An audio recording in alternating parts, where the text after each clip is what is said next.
Assalamualaikum warahmatullahi wabarakatuh. Selamat datang di channel Nasihat Kehidupan, channel yang selalu setia menemani Anda dengan kisah-kisah dan cerita yang menarik, seperti kisah berikut ini yang berjudul Mitos Nyi Roro Kidul versi masyarakat Banten Kidul.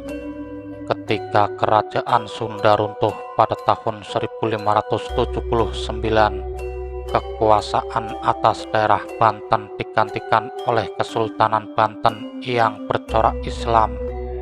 Proses pergantian kekuasaan itu seiring dengan dilakukannya Islamisasi oleh Syarif Hidayatullah yang dilakukan sejak tahun 1522. Selain itu, runtuhnya kerajaan Sunda pun telah melahirkan berbagai mitos yang berkembang di tengah-tengah kehidupan masyarakat Banten. Mitos-mitos itu ada yang bercerita ketika kerajaan Sunda masih berdiri, mitos tentang penolakan para pengikut setia Raja Sunda atas kekalahan kerajaannya, mitos yang bercerita tentang proses Islamisasi itu sendiri, dan cerita-cerita mitos ketika Kesultanan Banten telah berdiri.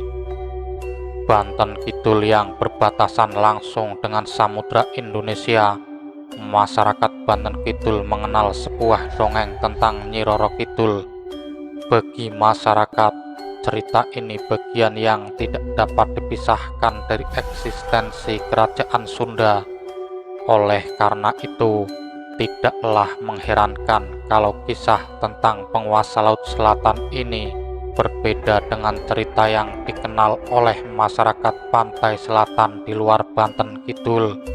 Seperti di daerah Yogyakarta, cerita ini begitu legendaris dan sangat kuat terpatri di hati masyarakat Lebak Selatan yang memang bersinggungan langsung dengan Laut Selatan. Diceritakan bahwa Nyai Roro Kidul merupakan putri Prabu Siliwangi dari Kerajaan Pakuan Pajajaran. Ibunya merupakan permaisuri kinasih dari Prabu Siliwangi. Nyai Roro Kidul yang semula bernama Putri Kandito memiliki paras yang sangat cantik, dan kecantikannya itu melebihi kecantikan ibunya. Oleh karena itu, tidaklah mengherankan kalau Putri Kandito menjadi anak kesayangan Prabu Siliwangi. Sikap Prabu Siliwangi yang begitu menyayangi Putri Kandito telah menumbuhkan kecemburuan dari Selir dan putra-putri raja lainnya. Kecemburuan itu yang kemudian melahirkan persekongkolan di kalangan mereka untuk menyingkirkan Putri Kandito dan ibunya dari sisi raja dan lingkungan Istana Pakuan Pajajaran. Rencana tersebut dapat dilaksanakan dengan memanfaatkan ilmu hitam, sehingga Putri Kandito dan ibunya terserang suatu penyakit yang tidak bisa disembuhkan. Di sekujur tubuhnya yang semula sangat mulus dan bersih, timbul luka porok bernanah dan mengeluarkan bau tidak sedap atau anyir. Akibat penyakitnya itu, Prabu Siliwangi mengucilkan mereka meski masih tetap berada di lingkungan istana. Akan tetapi, atas desakan Selir dan putra-putrinya, Prabu Siliwangi akhirnya mengusir mereka dari Istana Pakuan Pajajaran. Mereka berdua keluar dari istana dan berkelana ke arah selatan dari wilayah kerajaan tanpa tujuan. Selama berkelana, Putri Kandito kehilangan ibunya yang meninggal dunia di tengah-tengah perjalanan. Suatu hari, sampailah Putri Kandito di tepi sebuah aliran sungai.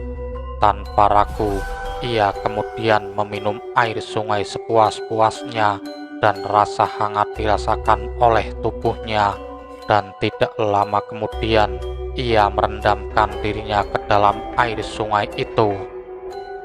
Setelah merasa puas berendam di sungai itu, Putri Kandito merasakan bahwa tubuhnya kini mulai nyaman dan segar. Rasa sakit akibat penyakit boroknya itu tidak terlalu menyiksa dirinya. Kemudian ia melanjutkan pengembaraannya dengan mengikuti aliran sungai itu ke arah hulu. Setelah lama berjalan mengikuti aliran sungai itu, ia menemukan beberapa mata air yang menyembur sangat deras, sehingga semburan mata air itu melebihi tinggi tubuhnya. Putri Kandito menetap di dekat sumber air panas itu. Dalam kesendiriannya, ia kemudian melatih olah kanuragan. Selama itu pula, Putri Kandito menyempatkan mandi dan berendam di sungai itu, dan tanpa disadarinya, secara berangsur-angsur penyakit yang menghinggapi tubuhnya menjadi hilang. Setelah sembuh, Putri Kandito meneruskan pengembaraan dengan mengikuti aliran sungai ke arah hilir, dan ia sangat terpesona ketika tiba di muara sungai dan melihat laut. Oleh karena itu, Putri Kandito memutuskan untuk menetap di tepi laut wilayah selatan, wilayah Pakuan Pajajaran.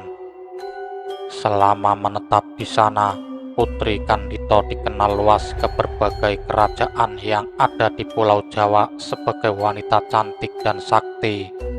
Mendengar hal itu, banyak pangeran muda dari berbagai kerajaan ingin mempersunting dirinya. Menghadapi para pelamar itu, Putri Kandito mengatakan bahwa ia bersedia dipersunting oleh para pangeran itu, asalkan harus sanggup mengalahkan kesaktiannya, termasuk bertempur di atas gelombang laut yang ada di selatan Pulau Jawa. Sebaliknya, kalau tidak berhasil memenangkan adu kesaktian itu, mereka harus menjadi pengiringnya. Dari sekian banyak pangeran yang beradu kesaktian dengan Putri Kandito, tidak ada seorang pangeran pun yang mampu mengalahkan kesaktiannya, dan tidak ada juga yang mampu bertarung di atas gelombang air laut selatan.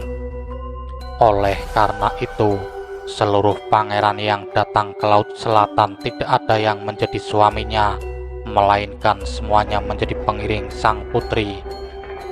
Kesaktiannya mengalahkan para pangeran itu dan kemampuannya menguasai ombak laut selatan menyebabkan ia mendapat gelar Kanjeng Ratu Nyai Roro Kidul, yang artinya Ratu Penguasa di Laut Selatan. Cerita ini memang tidak bersangkutan dengan Kesultanan Banten yang berdiri menggantikan Kerajaan Sunda di wilayah Banten Selatan. Akan tetapi, cerita ini sangat penting dikemukakan sebagai salah satu wujud mantifak masyarakat Banten Selatan tentang keberadaan Nyai Roro Kidul, Prabu Siliwangi, dan Kerajaan Pakuan Pajajaran. Artinya, Kerajaan Laut Kidul yang dikenal dalam pikiran masyarakat Banten Selatan itu memiliki hubungan kekerabatan dengan Kerajaan Pakuan Pajajaran karena penguasanya merupakan anak dari Prabu Siliwangi, raja legendaris Kerajaan Pakuan Pajajaran. Begitulah sahabat nasihat kehidupan, kisah dari mitos Nyi Roro Kidul versi masyarakat Banten. Terima kasih sudah menyimak dari kisah yang kami sajikan. Semoga kisah ini bermanfaat bagi kita semua, dan nantikan kisah-kisah yang menarik lainnya. Wassalamualaikum warahmatullahi wabarakatuh.